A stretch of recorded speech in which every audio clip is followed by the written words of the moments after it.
아마도 그런데 개인적으로 이사 분쟁했을 때 가장 먼저 떠오르는 건 우리 변호사님 사례처럼 그 물건이 망가지는 경우인 것 같아요. 네. 저도 그 선물 받은 좀 고가의 찻잔을 이사 중에 좀 이렇게 파손이 돼서 문제가 됐던 적이 있었는데요. 이런 사례 굉장히 많죠? 네, 사례 많죠. 예. 네.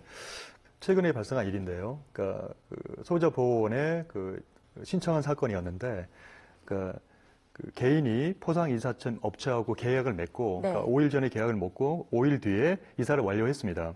완료하고 나서 보니까 김치 냉장고 상태가 이상하니까 이 이제 이삿짐 주인이 집주인이 이제 A센터에 기사를 불러서 점검한 결과 그 기사가 이거는 이사 중 김치 냉장고를 떨어뜨려서 고장난 거고 수리가 불가능하다고 한 겁니다. 네. 그래서 이게 120만 원, 그러니까 130만 원 주고 산 냉장고인데 수리 불가능한 이야기를 듣고 이제 그 업체에 항의를 하니까 업체 측은 이런저런 변명을 하면서 10만 원 정도 도의상 책임을 지겠다라는 사안이었는데 네. 그러니까 당사자는 그 S 기사가 말한 바와 같이 이사 도중에 냉장고를 바닥에 떨어뜨린 거기 때문에 너네가 전적 책임을 져야 된다라고 주장을 했고 네. 업체인 경우에는 이 사건 이사가 조금 특이했던 게 그러니까 엘리베이터가 고장이 나는 바람에 이제 그 이사 업체가 허락을 받고 계단으로 실어 올렸다고 합니다. 네, 근데 네. 계단이 좀 협소해가지고 부딪힐 가능성은 충분히 예견이 가능했고 특히 처음에 김치 냉장고 문이 여닫을 때 약간의 좀 문제가 있었다고 합니다. 그러니까 그 새것 냉장고는 아니었기 때문에 네. 자기들은 책임이 없다. 그 도의적으로만 10만 원 주겠다라고 이렇게 팽팽히 대립했던 사건이 있었습니다. 네. 네.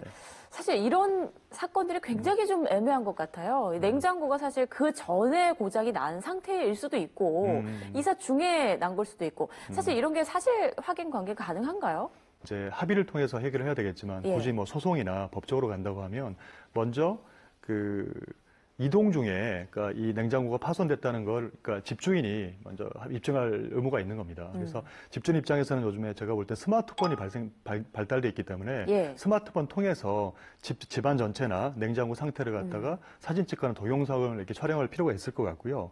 그게 좀 어려운 경우는 이 사건과 같이 AS 기사를 불러서 기사를 통해서 과연 이 고장이 어떤 원인 때문에 발생한 거인지 확인이 필요할 것 같아요. 근데 확인만으로는 부족하고 나아가서 그 기사의 확인서 같은 글로 받을 필요가 있을 것 같습니다. 네. 만약 그게 증명이 된다면요. 그 소비자는 그 김치 냉장고, 그러니까 피해액이죠. 130만 원 정도의 그걸 모두 보상받을 수 있는 건가요? 어떻습니까? 일단은 전부 배상받기는 좀 어렵고요. 예. 그러니까 그 소비자 분쟁 해결 기준이라는 게 있습니다. 그 기준에 따라서 그 산정하는 공식이 있는데 공식을 보면 구입일, 그 다음에 구입한 가격, 그 다음에 사고 발생 일자, 그다음 물품의 내용 연수 등을 계산해서 이렇게 배상을 받기 때문에 실제로 130만 원이라 하더라도 이게 오래되었고 그 등등의 문제가 있다고 하면 아마 금액은 상당히 적게 배상을 받을 것 같고요.